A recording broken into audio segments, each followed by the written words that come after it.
Jésus nous appelle à être les témoins de la loi de Dieu et des béatitudes. Et nous traitons donc ce vécu serein dans la fidélité à notre devoir d'État.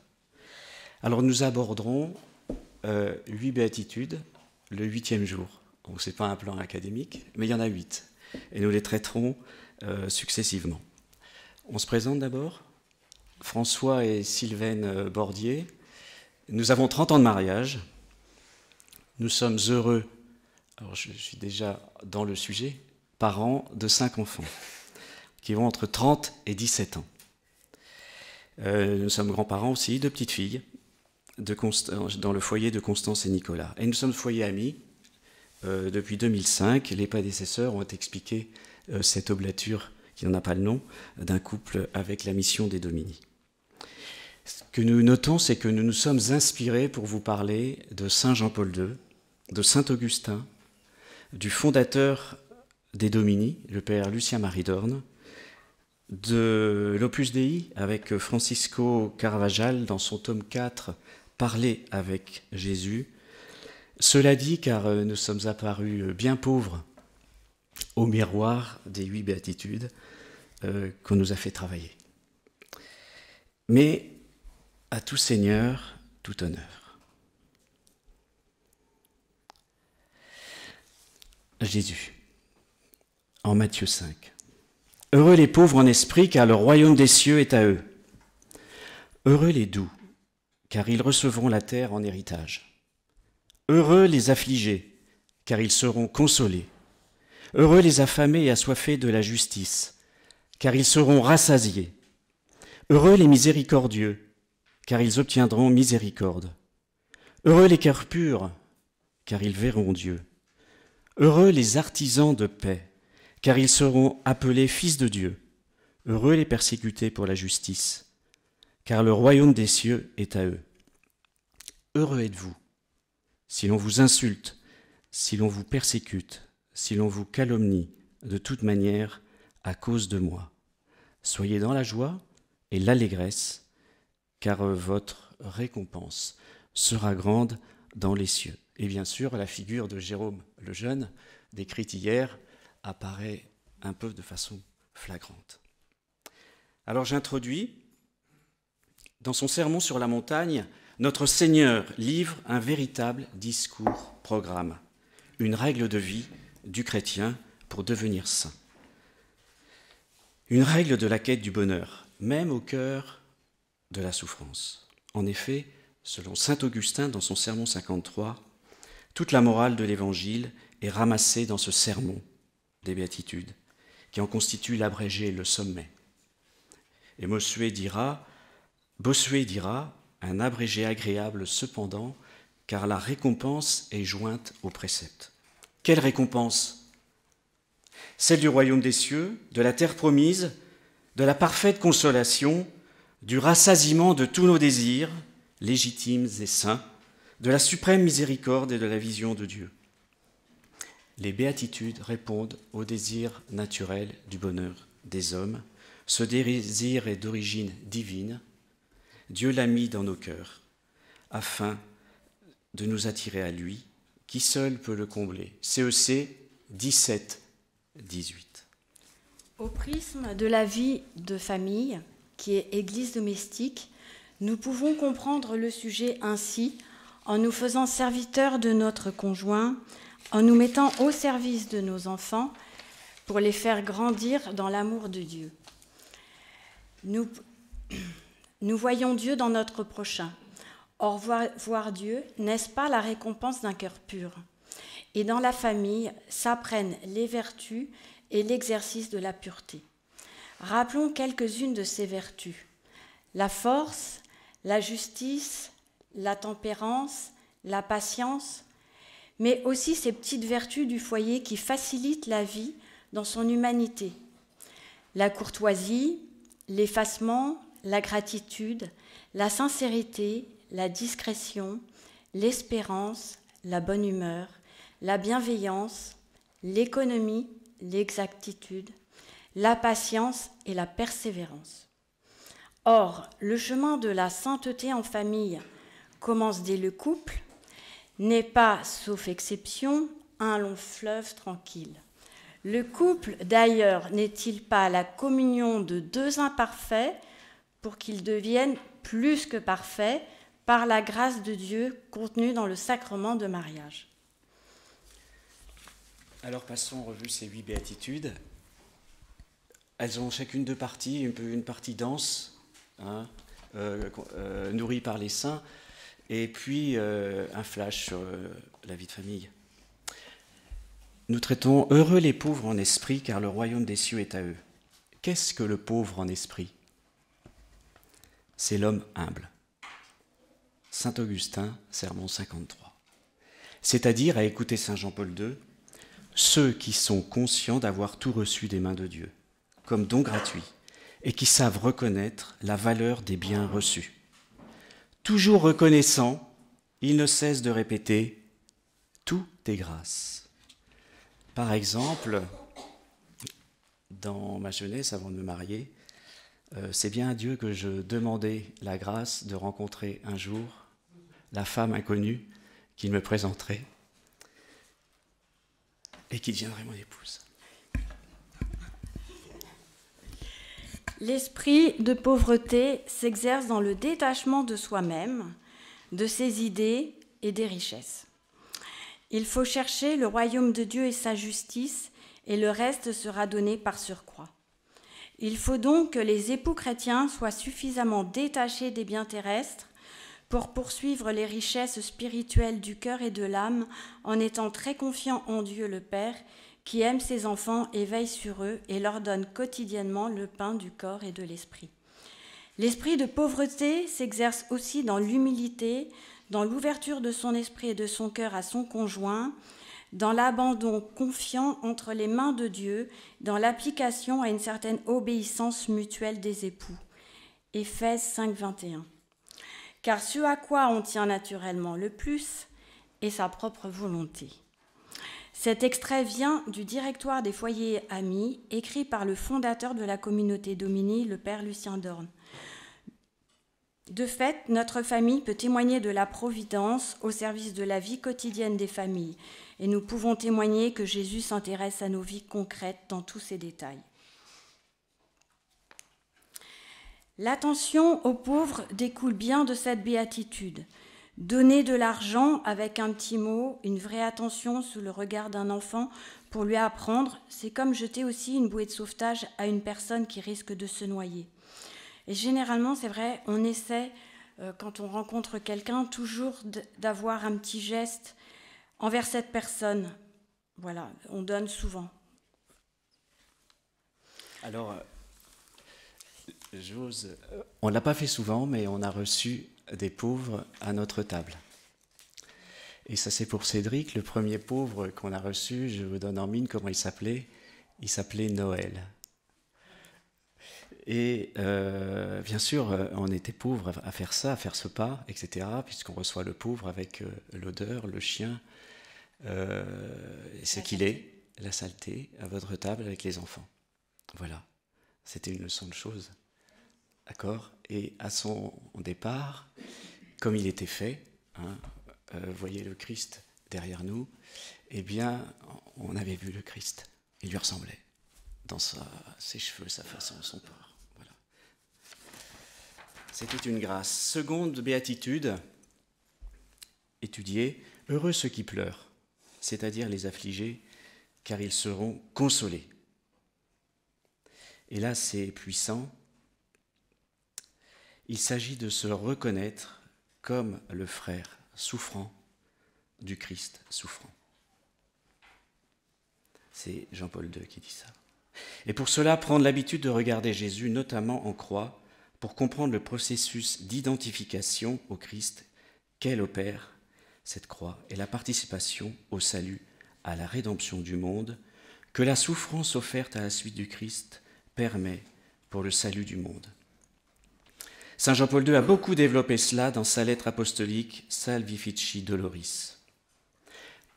Vous savez, c'est une béatitude difficile à vous commenter, parce que, sans le savoir devant vous, on peut être confronté à des personnes qui ont de lourdes croix, bien plus lourdes que les nôtres. Mais c'est Saint Jean-Paul II qui nous invite à être témoins, jusque-là, du conseil unique qu'il donne. Se considérer frère souffrant du Christ souffrant. Au prisme de la famille. Au prisme de la famille, la croix doit être exposée sur nos murs, dans nos maisons, pour que le regard apprenne à se porter sur Jésus en croix, autel où s'opère notre salut, où nous puisons dans ses plaies la force de nous relever. En même temps, cela nourrit l'humilité de ceux qui se reconnaissent pécheurs et qui tendent leurs mains vers leur Sauveur. Saint Jean-Paul II fait de ce critère un signe, le signe distinctif du chrétien. Chez nous, il y a eu tout un temps de cheminement pour que la croix prenne place sur nos murs au début de notre mariage. Elle devient pourtant un moyen d'exercer notre consolation spirituelle à l'égard de Jésus et d'apprendre ceci aux enfants. Veillons à l'application humaine de cette béatitude. La consolation doit être prodiguée à nos enfants qui parfois en ont besoin pour être relevés. Pour consoler, il faut donc être disponible à nos enfants, à nos ados, à nos jeunes, non pas selon un timing bien réglé, mais disponible aussi à l'imprévu. Et souvent, c'est le soir à 23h, quand la journée est bien bouclée, qu'un enfant frappe à la porte pour discuter un petit peu. Eh bien, c'est un temps très important de grâce qu'il faut lui accorder. Troisième béatitude. Heureux les doux, car ils posséderont la terre. Alors, saint Augustin, dans son Sermon 53, commence par mettre en garde, en expliquant cette béatitude. Il met en garde tout d'abord contre une interprétation horizontale, d'accaparement des biens de la terre, une forme utilitaire de la béatitude. D'ailleurs, chez les Juifs, le signe extérieur de richesse était considéré comme une bénédiction de Dieu. Et les mêmes tuent la brebis du pauvre pour servir l'autre du passage. Et de fait, il explique quelque chose de puissant pour vivre toutes les béatitudes, et qui explique que nous sommes bien pâles devant ces béatitudes, pour ce qui nous concerne, et qu'il y a un chemin. Posséder la terre signifie s'attacher intimement à celui qui a fait le ciel et la terre. La vie intime avec Dieu est la clé. Il s'agit de revêtir le Christ pour pouvoir effectivement marcher selon le code des béatitudes. Et la douceur consiste à ne pas résister à son Dieu, à l'aimer lui et non pas soi dans le bien qu'on fait et dans le mal qu'on souffre, justement. Et là, il y a une claire référence au bon larron.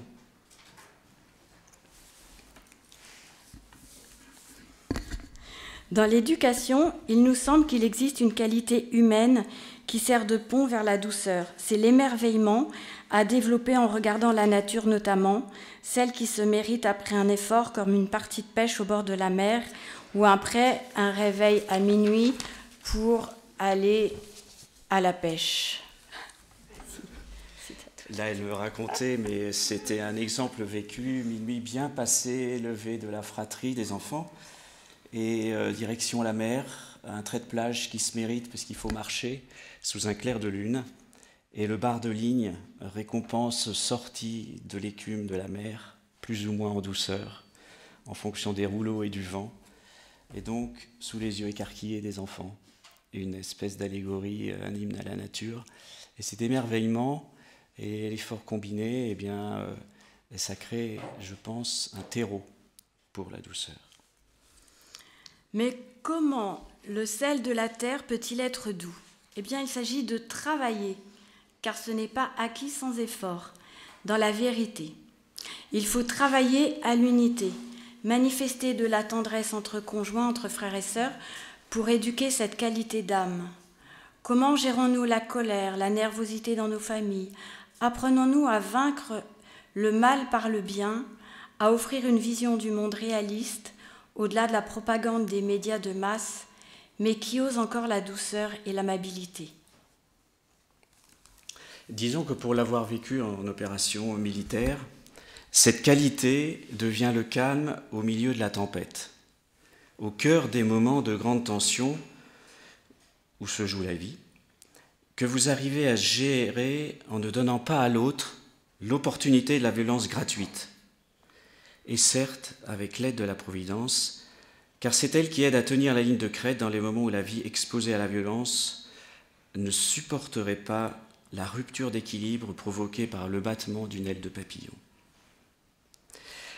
La mise en parallèle de la vie opérationnelle et de la vie de famille pose cependant une question pour nous tous, car, et ça a été dit hier, il me semble, en tout cas lors d'une discussion, on semble mieux réussir à l'extérieur qu'auprès des siens cet exercice de la douceur. Ne s'est-on pas divisé dans les familles sur l'affaire Dreyfus, Pétain, aujourd'hui sur la question du masque, des vaccins Covid-19, des héritages? A-t-on toujours traité ces questions dans la douceur dans nos familles?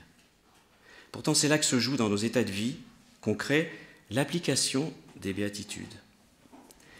Malgré le naturel des relations, l'exigence de la sainteté demeure et nous oblige à l'effort de convergence vers la façon d'être de Jésus. Nous l'oublions, ça crée des drames. C'est vrai que derrière cela, il y a un héroïsme avec ses hauts et ses bas, mais qui découle de la vie habituelle en Dieu, avec lui, nourri des sacrements. On développe un peu la douceur, surtout pour l'homme, ne se décrète pas, elle est un fruit de la grâce et d'un combat. Je développe un peu l'idée du combat, l'exemple que j'ai vécu. J'ai depuis fort longtemps un chapelet dans la poche droite de mes pantalons, et parfois le geste de correction pourrait échapper à mauvais escient. Plonger la main dans cette poche, à serrer fort le chapelet, m'a éduqué à cette maîtrise, ainsi que cette parole qui est un peu le fil directeur finalement de ces 3 jours qu'on a déjà entendu. Tout ce que vous faites au tout petit, c'est à moi que vous le faites. Et pour revenir donc à la béatitude, les doux, heureux les doux sont les intimes de Dieu. Donc si on n'est pas doux, la conclusion est claire, c'est qu'on n'est pas intime. Donc il faut se convertir. Je parle pour moi. Néanmoins, on peut adopter des exercices qui élèvent les vertus, qui orientent vers la douceur. Nous serons patients si nous savons nous taire. D'ailleurs, on va se taire. C'est fini. Non, on connaît un foyer qui s'est donné cette obédience mutuelle. Et si nous savons attendre, notamment que la personne ait terminé sa phrase, appliquons-nous en tout temps à ne pas parler trop tôt et laissons les autres achever leurs pensées sans leur couper la parole. L'écoute des enfants est pour cela une école. C'est pour cette raison qu'on est très troublés, nous, de constater que des mamans modernes sont doublement accaparées par l'iPhone et par le petit enfant dont elles donnent le repas. Car le petit enfant, lui, ne s'y trompe jamais. Il sait qu'il ne mobilise pas tout l'amour de sa maman lorsqu'elle zappe. S'ensuivent des formes d'agitation, des troubles. Or, les doux parents posséderont en quelque sorte leurs enfants à la manière de Dieu, le Père, en devenant leur intime, attentionnés, sans médias interposés. Mais attention, douceur ne veut pas dire absence de virilité. L'enfant a besoin de rencontrer le mur sécurité du Père, comme nous, celui du Père du ciel. Ce mur, parfois, doit être fort, et la force est une vertu. Je constatais, quand François partait en mission, que les enfants ne dormaient pas, mais curieusement, dès qu'il est arrivé, dès qu'il a ouvert la porte, tout le monde retrouvait un calme et un équilibre, et les nuits se passaient très bien. Il y avait une qualité de sommeil qui revenait chez nos enfants. Comme quoi, lorsqu'on a battu le pavé parisien avec la phrase « un père, une mère, il n'y a pas mieux pour un enfant » en 2013, c'est du vécu, c'est pas que des slogans. Alors là, c'est un peu le phare peut-être de notre commentaire des béatitudes, la 4e que nous commentons. Heureux ceux qui ont faim et soif de justice, ils seront rassasiés. On quitte peut-être un peu les sentiers battus, mais on commence par saint Augustin. Ici, nous insistons sur la récompense. Seront rassasiés. Et le rassasiement, c'est ce qu'opère Jésus dans son Saint-Sacrement. C'est son corps et son sang qui nous rassasient. Ceux qui cherchent la justice, la sainteté, avec sa déclinaison dans l'ordre social, nous renvoyons ici à la doctrine sociale de l'Église, sont rassasiés par le seul saint qui est Jésus lui-même, parfait modèle. Mais ce que nous voulions dire de concret renvoie à notre expérience du premier confinement. Le premier confinement 2020, pour cause de Covid. Un très grand nombre a en effet été privé du pain des anges, de la Sainte Eucharistie, pendant de longues semaines. Beaucoup furent comme des Lazars devant les portes fermées, la messe célébrée sans eux derrière les portes closes de nos églises. Maladroitement peut-être, nous sommes de ceux qui se sont battus là où nous étions pour que le droit des fidèles à communier, à être rassasiés, soit respecté. Mais Jésus, en permettant que cela advienne dans notre histoire, n'a-t-il pas permis que notre soif rejoigne sa soif sur la croix, celle exprimée sur la croix, la soif d'amour? N'a-t-il pas permis cela pour que nous comprenions mieux certains aspects de ce que veut dire se conformer au Christ, partager son sort pour participer avec lui au salut, à la rédemption du monde? Violenté sauvagement et injustement, ne voulait-il pas nous faire revêtir le Christ, injustement traité dans sa passion, le Christ qui a soif sur la croix de notre réponse d'amour? Et c'est là qu'est l'interrogation, nous qui parfois communions au corps et au sang du Christ sans avoir faim et sans avoir soif. De la sainteté de Dieu. Et donc la question qui se pose en définitive de cette épreuve à contre-courant des commentaires habituels a trait à notre faim, à notre soif profonde. C'est une question pour nous. Une question nous est aussi posée qui a trait à l'injustice subie. Est-ce que notre regard commence par croiser l'injustice commise contre le seul juste qui est notre Rédempteur, non pas pour mesurer la nôtre, dont on est victime, mais pour la lui offrir? Comprendre que Jésus nous invite à partager la sienne, et ce faisant, à le revêtir pour participer à la mission de salut comme co-rédempteur. Et donc, c'est un encouragement à aller honorer le 8e jour, à participer à la Sainte Messe, à l'adoration, à visiter les tabernacles, à mieux préparer nos communions, à mieux entrer dans le silence de cette rencontre avec Jésus, dans son Eucharistie après avoir communié.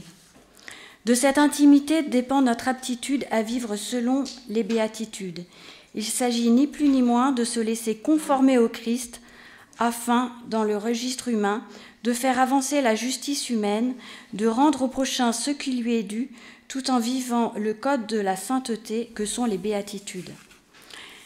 Savoir détourner son chemin de maman pressée sur le marché de Bergerac pour aller faire un petit bonjour à Jésus dans l'église, avec ses enfants, ses petits-enfants, prendre le temps, oui voilà, d'aller visiter Jésus au tabernacle, de dire bonjour, merci. Prouver par là notre soif de Dieu, avec les jeunes, les enfants, nos filles, nos garçons. Quand ils étaient plus petits, François allait acheter des fleurs, parce qu'on habitait à Saint-Germain-en-Laye, acheter des fleurs, et ils allaient ensemble les déposer au pied de la Vierge Marie, à l'église. Mais ça peut être aussi cueillir un bouquet de fleurs dans son jardin pour le déposer auprès de la Vierge Marie. Il nous semble important de favoriser ces gestes affectueux, naturels, qui apprennent à aimer notre Seigneur. Voilà. Développer l'intimité, la soif de Jésus, c'est aussi savoir accueillir sa maman, notre mère en particulier, par exemple les Vierges pèlerines. Accueil à vivre comme de vraies visitations. C'est vrai, Marie qui en effet nous materne et nous conduit au ciel. 5e miséricorde. Heureux les miséricordieux, car ils obtiendront miséricorde. Le miséricordieux se rend auprès de l'affligé et du malade. Il ne poursuit pas le coupable par souci de justice amère. Il unit donc la miséricorde et la justice. Il est plus heureux de donner que de recevoir. Mais à ce sujet, un petit contre-pied.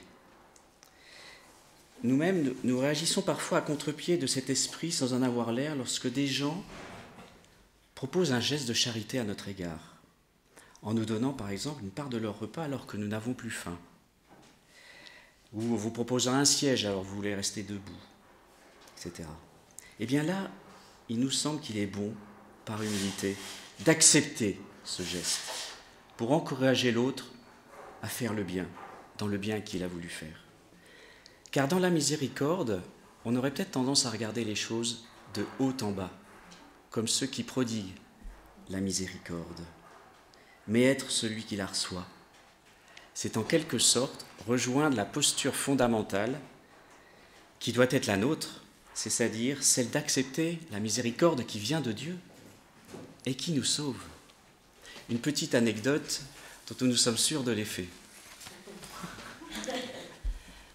Un jour, c'était à Chartres, le grand rassemblement du louvetisme dans la région de plusieurs provinces. Et puis vient le moment du repas, et nous étions à côté d'un monsieur qui visiblement n'avait pas de quoi manger là parmi nous. Et on dit à un de nos garçons qui était en train de commencer à déguster sa barre de Mars ou de Lion, écoute, propose-lui ta barre de chocolat. Et là, notre enfant, la leçon de chose, c'est le monsieur qui va nous la donner.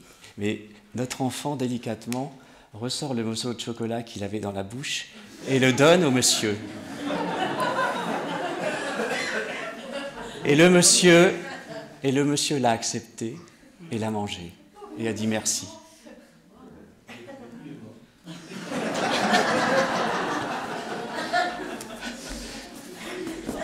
Ça nous a énervé. Je ne sais pas si c'est un lien, mais depuis, ce garçon travaille dans le milieu de la banque.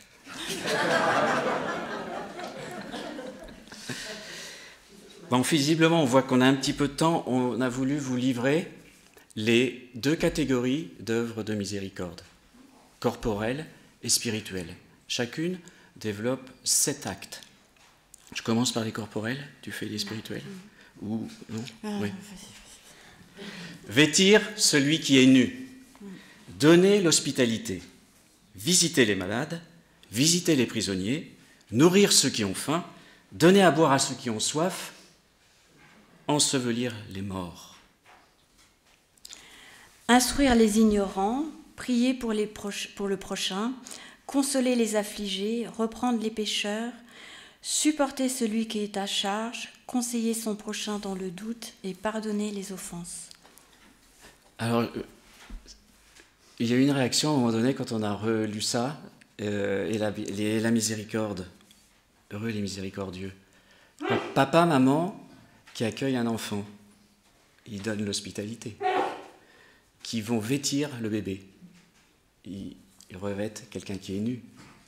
Et donc, un peu comme Monsieur Jourdain, en y mettant peut-être un peu plus de prière, nous sommes dans notre devoir d'État des miséricordieux. Voilà, on fait miséricorde. D'autre part, favorisons-nous l'exercice du sacrement de pénitence, notamment par l'exemple des parents recourant à ce sacrement et la pratique du pardon dans la famille ou au sein du couple. Et sur le pardon, l'exemple des parents est très fécond sous le regard des enfants. La demande de pardon des parents à l'égard de l'enfant aussi, selon des formes que chaque famille s'est inventées. 6e béatitude. Heureux les cœurs purs, car ils verront Dieu. Le cœur pur n'est pas ostentatoire. Il ne cherche pas l'estime des hommes, mais l'approbation de Dieu dans le secret. Il voit Dieu dans le prochain et en toute chose. Il est pur dans ses intentions, c'est-à-dire qu'il est droit et digne, il reste chaste en toute occasion. Saint Jean-Paul II explique un peu la façon de comprendre cette béatitude. Les hommes à l'âme limpide et transparente, déjà en cette vie, voient Dieu, et là il donne la clé. Car ils voient à la lumière de l'Évangile tous les problèmes qui exigent une particulière pureté, comme par exemple c'est lui qui cite les exemples, l'amour, le mariage, et nous rajoutons le respect de la vie humaine, et donc notre positionnement en tant que témoin de l'Évangile par rapport à la vie, à l'avortement, à l'euthanasie. À ce titre, nous avons été dans la prévention à l'égard de nos enfants. Mais on se rend compte que sur ces sujets, il faut vraiment s'investir, notamment par la prière, car même dans le milieu catholique, rien n'est jamais acquis. Il y a l'exercice de la liberté au cœur d'un monde permissif. 2 exemples. Un de nos enfants, 25 ans, passé, nous raconte que parmi ses copains qui vont à la messe, beaucoup n'envisagent pas de vivre une fois qu'ils considéreront qu'ils seront diminués. Je reprends. Beaucoup n'envisagent pas de poursuivre la vie humaine une fois qu'ils considéreront qu'ils sont diminués. Derrière ça, il y a l'euthanasie. Diminués. Non, certes, mais déjà dire ça, c'est déjà être... Nous, on ne pensait pas à ça au même âge. Au même âge, on ne pensait pas comme ça. Par rapport à notre foi et l'intime de Dieu, ne pense pas comme ça. Il pense comme saint Paul. Si tu veux que je fasse ma mission, je reste sur terre, mais rappelle-moi et je viens vers toi. Et une de notre enfant, plus de 20 ans, c'est récent, a tenté tout ce qu'elle pouvait pour qu'une de ses collègues de travail n'avorte pas. Tandis que le garçon reconnaissait l'enfant, était prêt à l'accueillir, et que les parents étaient prêts à accueillir le bébé. Mais hélas, celle-ci a fini par écouter une autre voix, et le drame est arrivé. Et on voudrait quand même souligner le travail magnifique que font ces associations qui aident les femmes en détresse à garder leur bébé.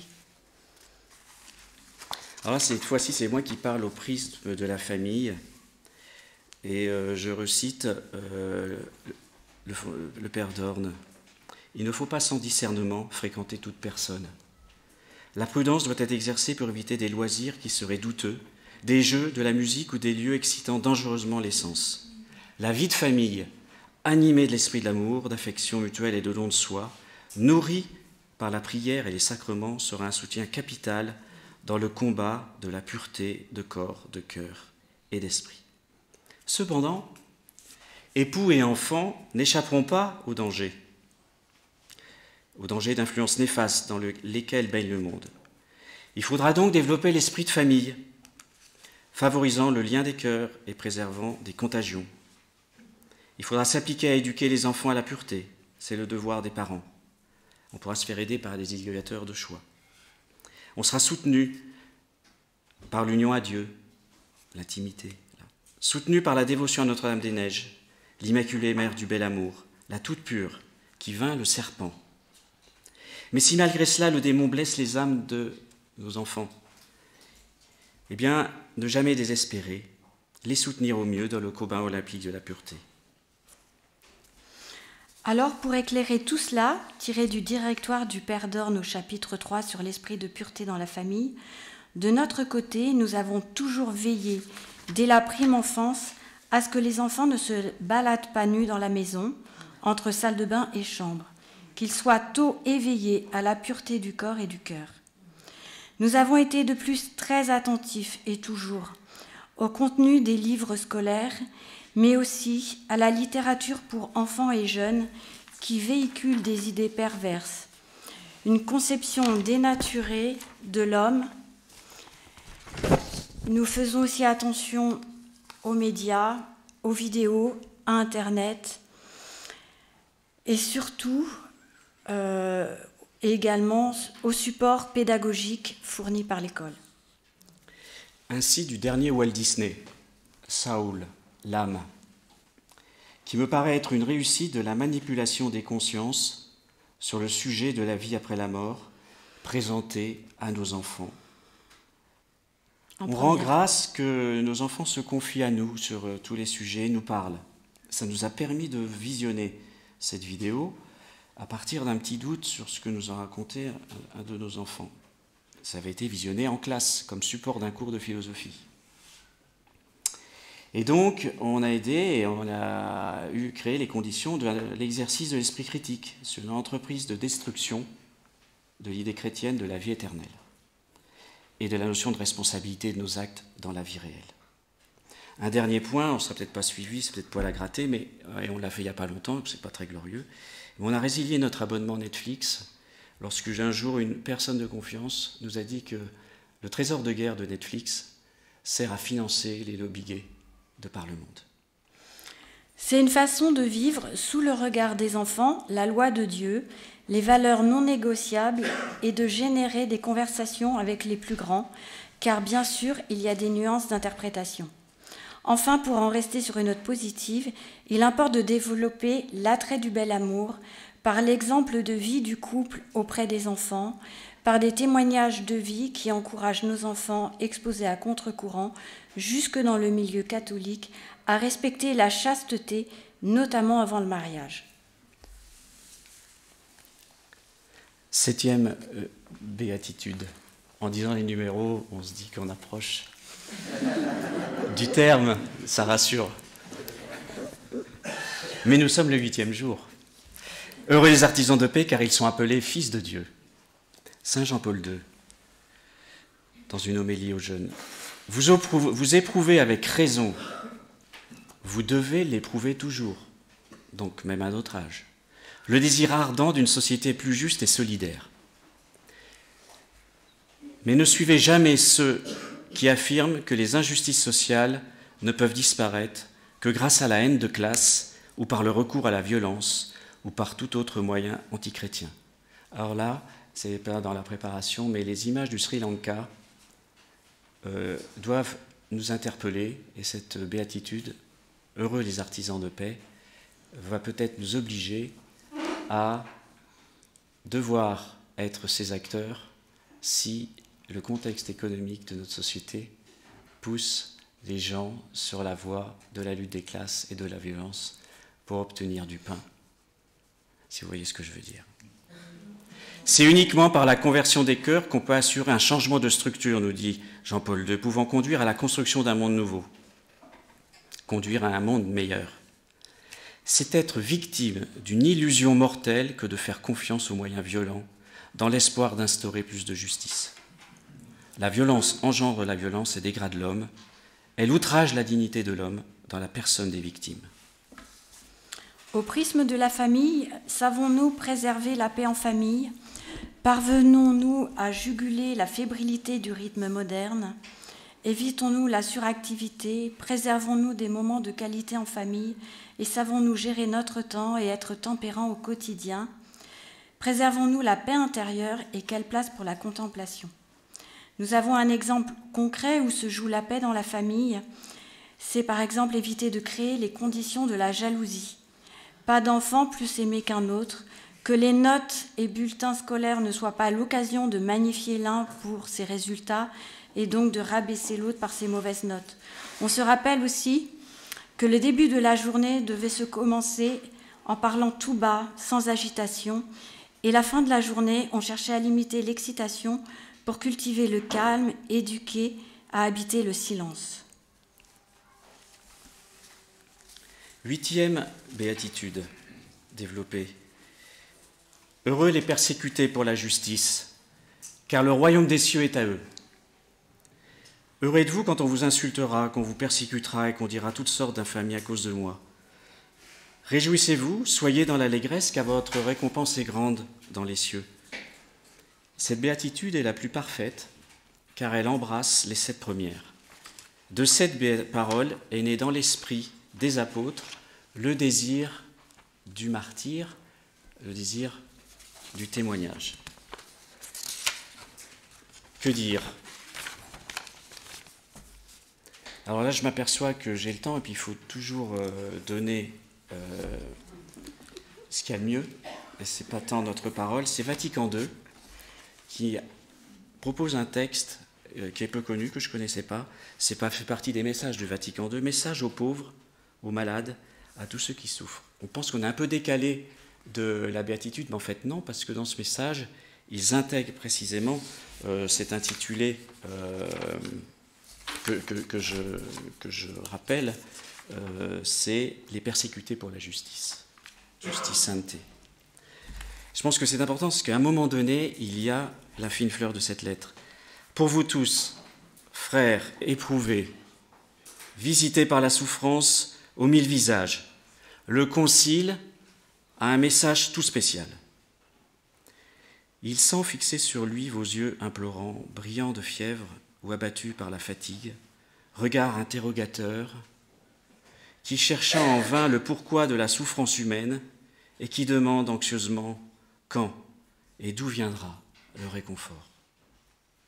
Frères très chers, nous sentons profondément retentir dans nos cœurs de pères et de pasteurs vos gémissements et vos plaintes.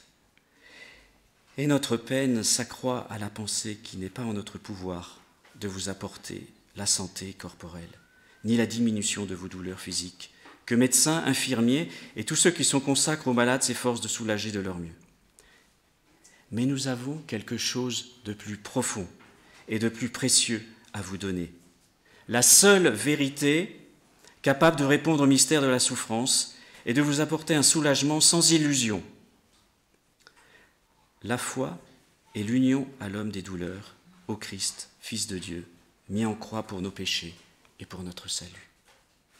Le Christ n'a pas supprimé la souffrance. Il n'a même pas voulu en dévoiler entièrement le mystère.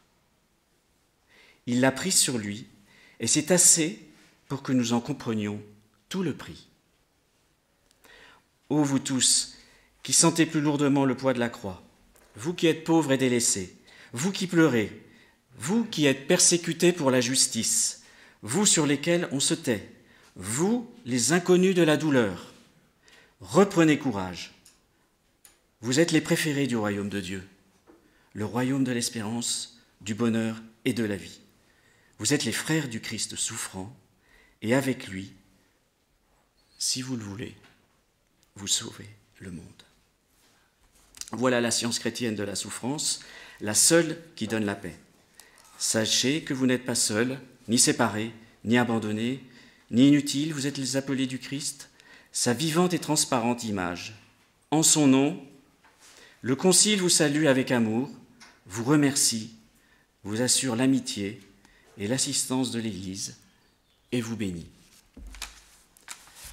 On a pensé que c'était au cœur de celle-ci, de cette béatitude. Très tôt, chez nos enfants, nous constatons qu'ils savent offrir leur souffrance pour obtenir quelque chose de Dieu pour quelqu'un d'autre. On a le souvenir d'un de nos enfants qui offrait sa fièvre lorsqu'elle avait une angine pour qu'un papa d'une de nos amies trouve un travail. On en parle autour de la table en faisant appel aux exemples des saints. Citons la bienheureuse Elisabetta Canori-Mora, qu'on aime vraiment beaucoup, mère de famille béatifiée en 1994, offrant ses souffrances pour la conversion de son mari, qui lui causait des souffrances lourdes et dont elle voulait rester fidèle, en témoin de l'Évangile jusqu'à sa mort, priant pour obtenir sa conversion qu'elle obtint sur son lit de mort. Celui-ci deviendra prêtre chez les franciscains. On peut aussi exploiter la vie de Charles Zita, qui, malgré les tragédies, guerre, calomnie, trahison, solitude, exil, mort de Charles, appauvrissement, ne manifeste aucune amertume et aucune critique. Enfin, si le témoignage chrétien n'est pas sans douleur dans nos milieux professionnels, à l'école de la République, il y a parfois de belles surprises, comme la confiance qu'inspire un enfant cohérent avec sa foi auprès de ses camarades d'une autre confession qui le lui disent. Alors vient le moment de conclure, et les ultimes mots, nous les laisserons, après un petit préambule, à Saint Jean-Paul II. Il nous a semblé devoir la dire comme cela. Prions les uns pour les autres, parce que ce code de vie des saints est le trésor des intimes de Jésus, des aimés du Seigneur et des aimants Dieu, nourris de son corps et de son sang, de l'Eucharistie. Devenez ce que vous recevez, nous dit un chant de communion. C'est le chemin pour vivre de notre mieux les béatitudes. Prions donc encore les uns pour les autres, surtout en ce 8e jour, où nous allons bientôt, dans quelques minutes, participer à la Sainte Eucharistie. Prions pour avoir la grâce de les vivre, pour avoir la grâce de mieux les vivre, pour avoir la grâce de vouloir les vivre, puisqu'elles sont le code de la vie des saints. Et Saint Jean-Paul II de dire « Un homme, une femme qui vit selon les béatitudes, qui leur reconnaît une valeur absolue, a trouvé le trésor. Il est devenu lui-même un trésor pour le monde, il contribue à changer le monde, il annonce le paradis. » N'est-ce pas cela, être saintement à contre-courant ?